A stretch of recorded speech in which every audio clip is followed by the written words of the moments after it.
नमस्कार, मी मनोज नगरनाईक, विराट multipurpose foundation संस्थापक अध्यक्ष। आज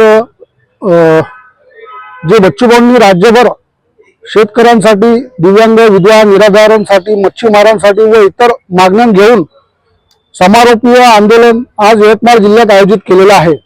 त्या समारोपाला आमच्या संस्थेच्या वतीने पाठिंबा म्हणून या ठिकाणी आम्ही केशकर्तन करीत शिवजलाभिषेक करीत माननीय मुख्यमंत्री यांना निवेदन सादर करणार आहोत।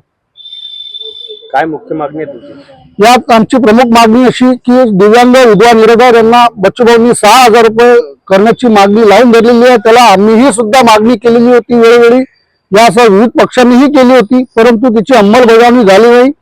त्यामुळे ही मागणी आम्ही पुन्हा लावून धरत आहे। आज शासनाविषयी केशकर्तन करीत विरोध दर्शवित याच्या पुढे यासाठी अगर तीव्र आंदोलन करावी लागलं तरी आम्ही ते करू।